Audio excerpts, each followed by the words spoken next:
이 시간 우리에게 주시는 하나님의 말씀은 신약성경 사도행전 16장 19절에서 32절까지의 말씀입니다. 제가 가진 성경으로 신약성경 215쪽입니다. 함께 교독하시겠습니다. 여종의 주인들이 자기 수익의 소망이 끊어진 것을 보고 바울과 실라를 붙잡아 장토로 관리들에게 끌어갔다가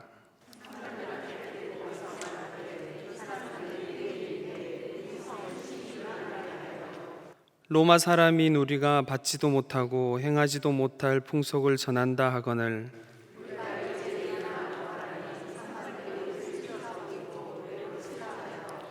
많이 친 후에 옥에 가두고 간수에게 명하여 든든히 지키라 하니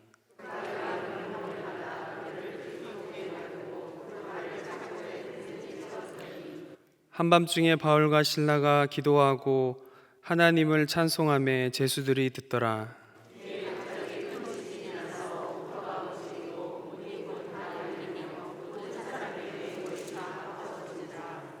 간수가 자다가 깨어 옥문들이 열린 것을 보고 제수들이 도망한 줄 생각하고 칼을 빼어 자결하려 하거늘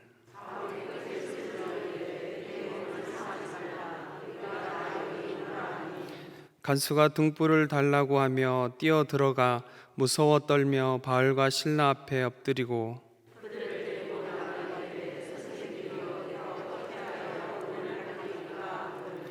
이르되 주 예수를 믿으라. 그리하면 너와 네 집이 구원을 받으리라 하고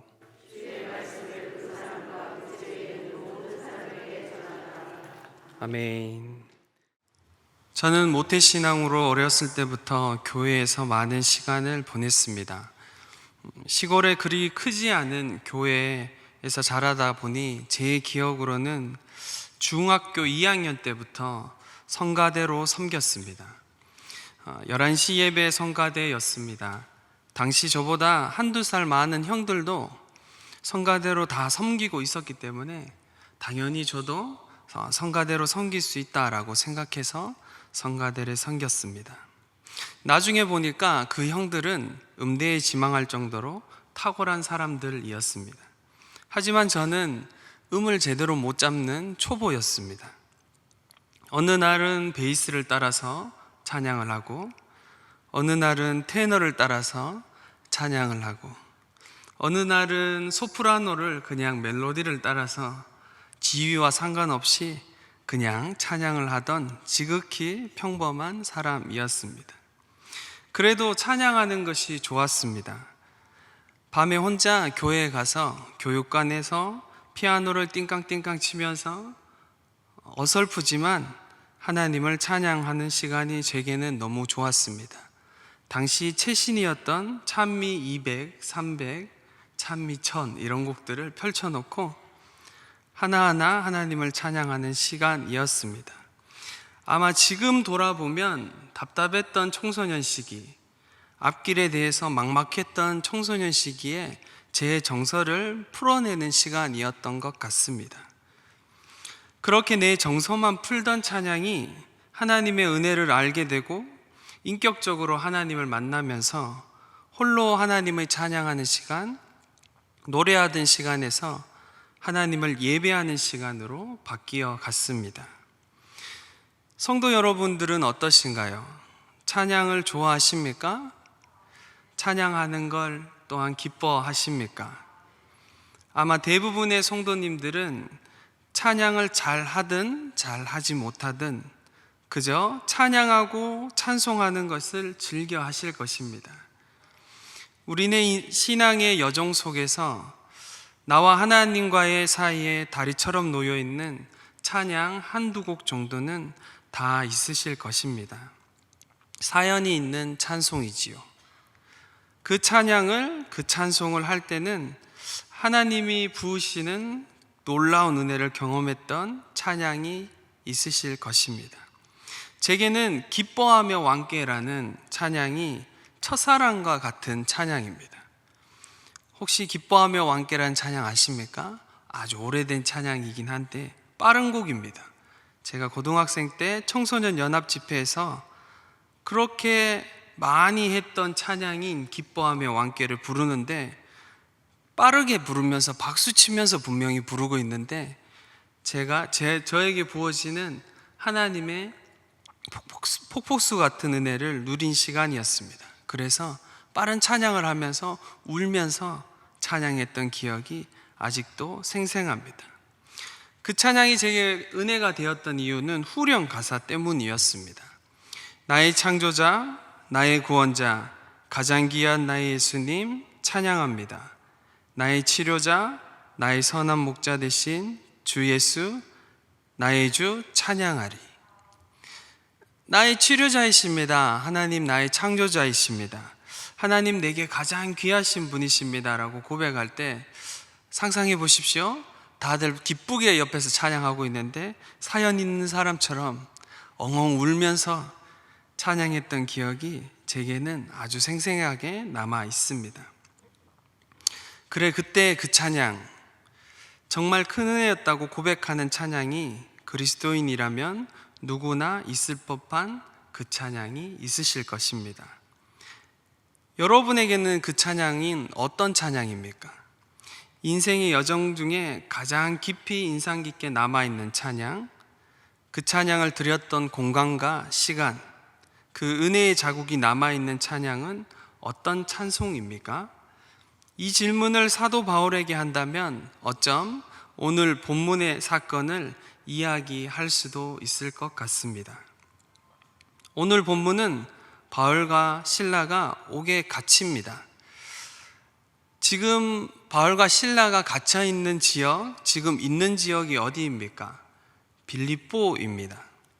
바울이 환상 중에 마게도니아 사람들이 건너와서 우리를 도우라는 환상을 보게 되고 마게도니아 지방으로 건너갑니다. 16장 12절입니다. 거기서 빌립보에 이르니 이는 마게도냐 지방의 첫 성이요 또 로마의 식민지라. 이 성에서 수의를 유하다가. 빌립보에서 자색 옷감 장사 루디아를 만나게 되고 이를 통해 빌립보 교회가 시작됩니다. 분명한 하나님의 인도하심이 있어서 아시아로 가지 않고 마게도니아로 건너왔고, 루디아를 만나면서 순조롭게 복음이 전파되고 있는 시점에 한 가지 문제가 생깁니다. 늘 했던 것처럼 기도하는 곳에 가다가 점치는 귀신 들린 여종을 만나게 된 것이죠. 그런데 이 여종이 그때부터 날이면 날마다 바울을 따라다니며 소리 지르는 것입니다. 이 사람들은 지극히 높은 하나님의 종으로서 구원의 길을 너희에게 전하는 자라. 맞는 소리이기는 하지만 바울의 사역에 방해되는 것도 분명했습니다. 바울이 여러 날 동안 괴로워하다 그 귀신에게 명령합니다. 18절 하반절입니다. 예수 그리스도의 이름으로 내가 내게 명하노니 그에게서 나오라 하니 귀신이 즉시 나오니라. 성도 여러분, 예수 그리스도의 이름에 권세가 있습니다. 예수의 이름으로 명령하고 기도하십시오. 예수의 이름으로 명하면 귀신이 물러가게 되어 있습니다. 바울은 분명 옳은 일을 하였는데 여기서부터 문제가 생깁니다. 이 귀신 들렸던 요정을 통해 점치는 것으로 많은 유익을 얻고 있었던 주인들이 화가 난 것이죠. 그래서 바울과 실라를 불법적으로 고발하고 재판하게 됩니다. 그리고 옷을 벗기고 매로 많이 치게 됩니다. 유대인들은 40에 하나를 감한 매를 치지만 오늘 본문에서는 그런 것이 아니라 그냥 관리들이 그만이라고 할 때까지 아주 많은 매를 친 것입니다. 그리고 옥에 가두는데 그 옥은 깊은 옥에 가두었다라고 23절과 24절에 이야기하고 있습니다. 많이 친 후에 옥에 가두고 간수에게 명하여 든든히 지키라 하니 그가 이러한 명령을 받아 그들을 깊은 옥에 가두고 그 발에 착고를 든든히 채웠더니. 성도 여러분, 옳은 일을 하였는데 불이익을 당해 보셨나요? 분명히 잘못한 것이 없는데 거짓말로 고소하고 말을 만들어서 몰아붙이고 더 나아가서는 폭력까지 당하는 일을 혹 당해 보셨나요? 세상 사람들은 자신의 이익을 위해 말을 만들고 이렇게 행동하기도 합니다. 그런데 오늘 우리가 이 본문에서 쉽게 이해되지 않는 것은 하나님의 일을 하고 있는데 왜 이런 일이 일어나는가? 그리고 바울과 실라는 왜 당하고만 있는가? 이런 질문들이 생기는 것입니다. 하나님이 좀 보호해 주셔야 하는 것 아닌가? 이제 자리 잡기 시작한 빌립보 교회는 어떻게 해야 되는 것인가? 우리야 그 다음 이야기를 알고 있지만 바울과 실라는 지금 일어나는 상황이 이해되지 않고 하나님의 인도하심이 분명한가 아니면 지금 상황이 하나님으로부터 오지 않은 것인가 충분히 의심할 수 있는 상황이고 질문할 수 있는 상황입니다. 그런데 바울과 실라는 그렇게 반응하지 않습니다. 사랑하는 성도 여러분, 오늘 본문을 읽을 때 바울이니까 실라니까 그렇지 그렇게 생각하면 안 됩니다. 바울과 실라가 특별하니까 그렇다라고 생각하면 이 본문은, 이 말씀은 우리에게 아무 은혜를 끼칠 수 없습니다. 그렇게 들으면 안 됩니다. 바울과 실라도 우리와 똑같이 사람임을 기억하면서 찬찬히 말씀을 읽고 말씀을 들으셔야 합니다. 바울과 실라는 왜 당연히 해야 할 것 같은 반응을 하지 않고 그렇게 반응하지 않고 다르게 반응했을까요? 어떻게 이렇게 반응할 수 있는지 오늘 말씀을 천천히 살펴볼 필요가 있습니다. 바울과 실라가 많은 매를 맞았다라고 합니다. 이 정도 맞으면 아마 정신을 잃었을 것입니다. 혹 정신이 있다고 하더라도 거의 정신을 차릴 수 없을 정도의 고통이 그들에게 찾아왔을 것입니다. 아마 저까지 아주 어린 청년들은 잘 모르지만 저 같은 연배 이상의 우리 성도님들은 매를 가장 많이 맞았던 곳이 어디입니까? 이렇게 물으면 삶에서 아마 학교입니다 라고 하든지 형제님들은 군대입니다 라고 하실 것 같습니다. 예전에 선생님들, 예전에 학교에서는 아이들을 때리는 것이 그렇게 막 어려운 일이거나 힘든 일이 아니었죠. 선생님들이 많이 학생들을 때렸던 기억이 있습니다. 특별히 학생 주임 선생님, 각 학교마다 있는 피바다 이런 별명을 가진 선생님들이 학생들을 아주 많이 때렸지요. 우리 남자 성도님들은 군대에서 아마 많이 맞았을 것입니다. 저도 꽤 맞았습니다.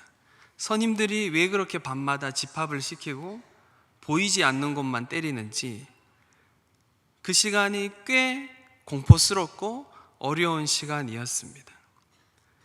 오늘 바울과 실라는 그 정도를 넘어서서 우리가 가늠할 수 없을 정도의 매를 맞고 고통을 당하고 있습니다. 분명 곳곳에 상처가 났을 것이고 피가 나고 있을 것이고 피부에는 피멍이 들었을 것입니다. 어디가 안 부러졌으면 다행인 상황입니다. 그리고 깊은 옥에 갇힙니다. 여기에서 깊은 옥이라고 하는 것은 가장 중범죄자들이 들어가는 곳입니다. 그렇게 중범죄를 저지른 것이 없는 바울과 실라를 깊은 옥, 빛도 들어오지 않는 깊은 옥에 갇힌 것입니다. 거기다 착고까지 채웁니다. 여러분, 착고가 무엇인지 아십니까? 쇠사슬과는 약간 다른 것입니다. 오늘 본문에서 이야기하는 이 착고라는 것은 나무로 되어 있는 것인데 이렇게 생겼습니다.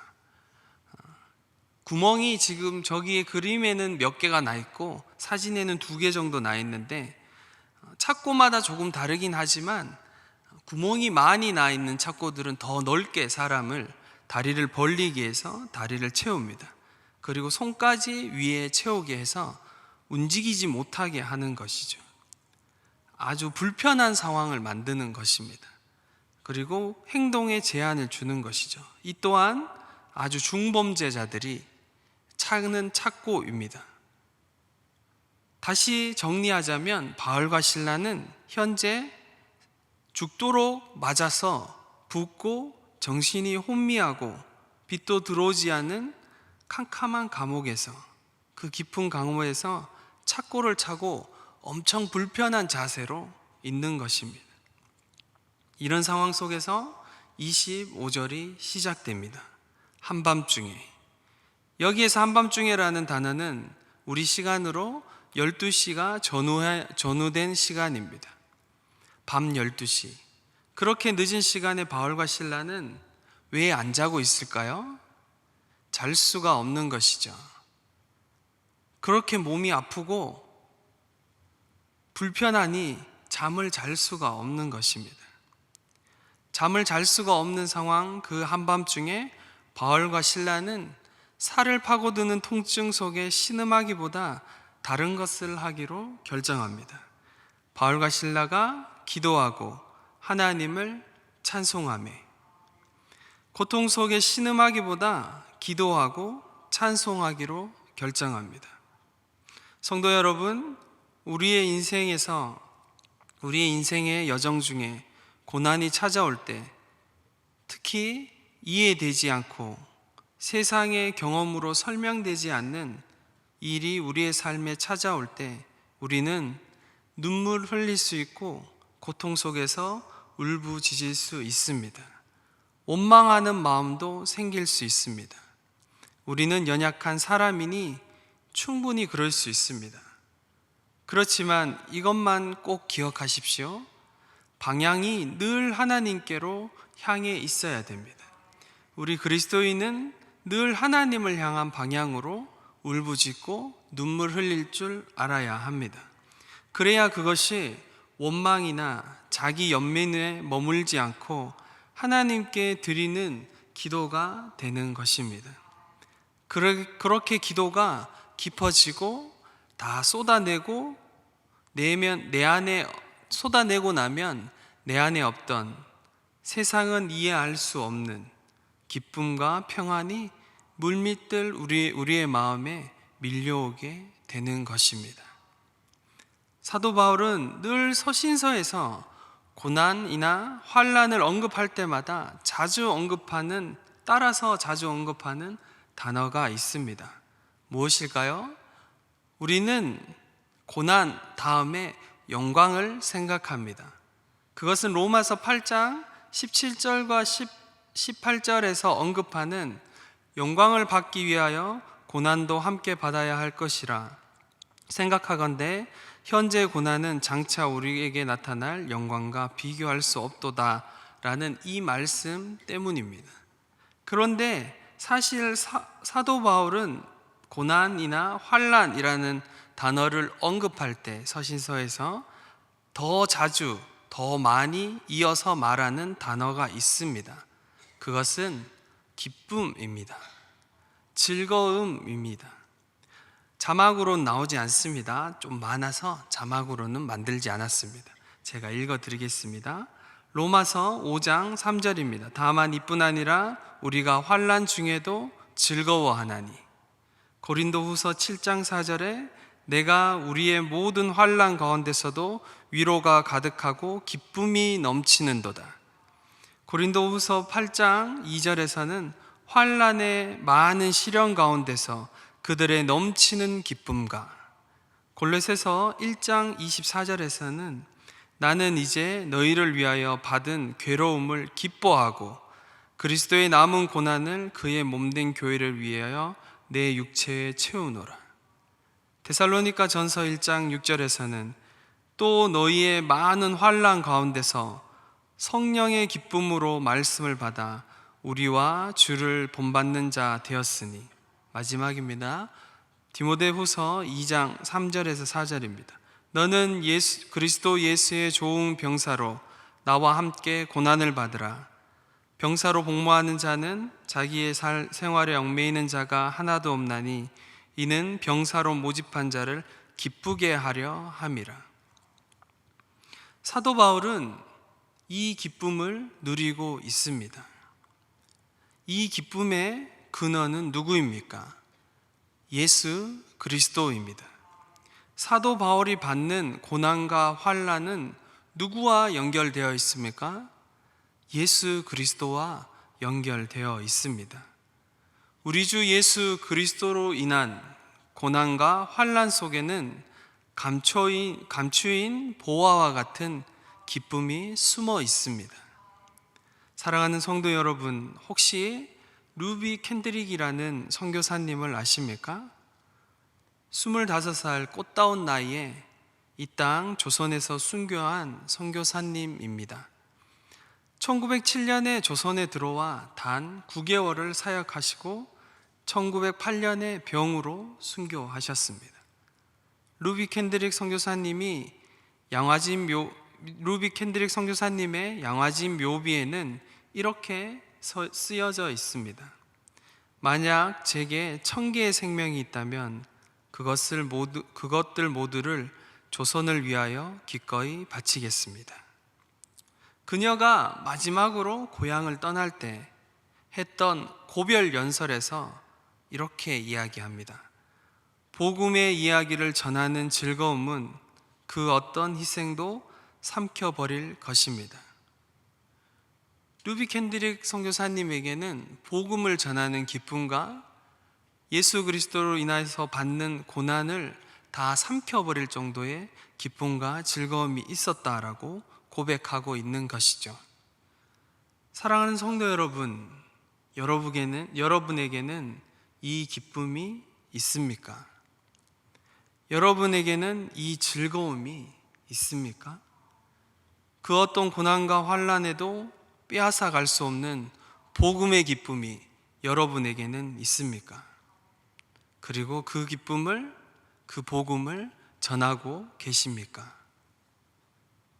25절 마지막에 이렇게 끝나지요. 제수들이 듣더라. 여기에서 듣더라라는 단어는 에페크로온토라는 단어입니다.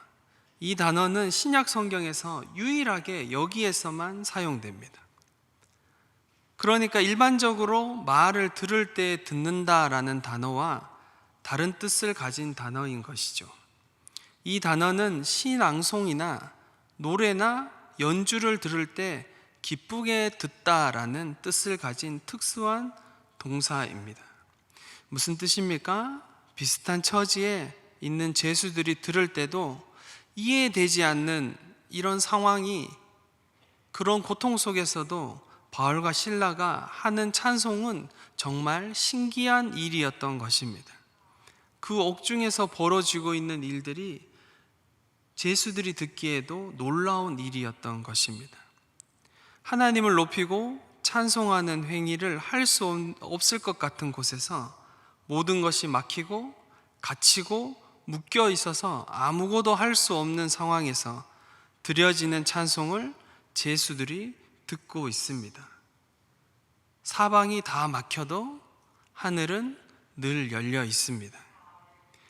이후에 일어나는 지진과 옥토가 흔들리고 문이 다 열리고 메인 것이 다 벗겨진 이유를 제수들조차도 짐작하고 있는 것이죠. 이런 일이 벌어진 것은 저 두 사람이 하던 기도와 찬송으로 기인한 것임을 제수들은 눈치채고 있습니다. 그러니 아무도 도망치지 않은 것이죠. 사랑하는 성도 여러분, 하나님께서는 우리 한 사람 한 사람을 통해 복음을 전하시기로 결정하셨습니다. 내가 전하지 않으면 복음의 물줄기가 거기에 멈추게 됩니다. 하나님의 역사는 예수 그리스도가 전파되는 곳에서 일어납니다.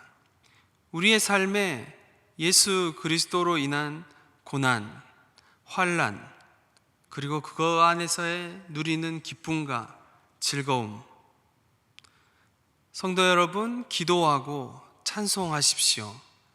혹 여러분의 삶에 예수 그리스도로 인한 고난과 환난도, 기쁨도, 그리고 감사도 혹 잃어버리셨다면 그렇다면 다시 우리의 예배를 돌아보아야 합니다. 우리의 신앙을 돌아보아야 합니다. 코로나로 멈춰진 예배가 신앙이 여러분의 신앙은 아닙니까? 멈춰진 것이 아니라 뒤로 물러나고 있는 것은 아닙니까? 기억하십시오. 코로나로 그 어떤 고난도, 환난도 우리의 삶을 통해 역사하시는 기도와 찬송을 가둘 수 없고 묶을 수 없습니다. 말씀을 마무리하겠습니다.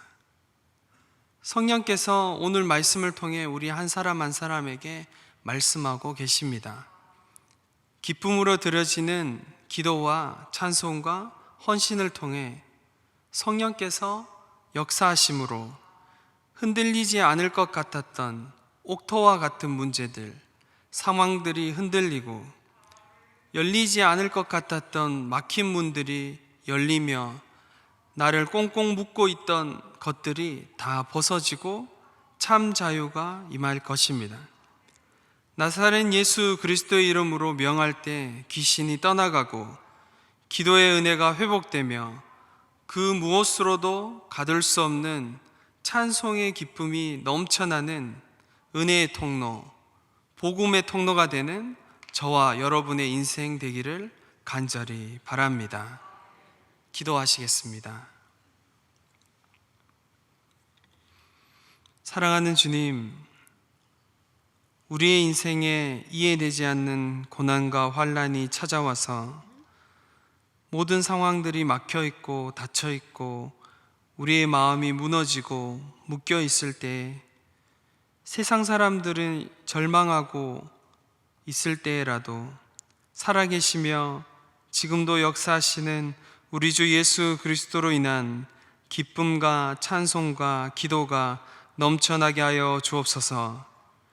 주께서 받으시는 향기로운 제물 되어 흘러가는 찬송의 은혜가 우리 모든 성도들의 삶에 회복되어 축복의 통로, 복음의 통로가 되는 인생 되게 하여 주옵소서.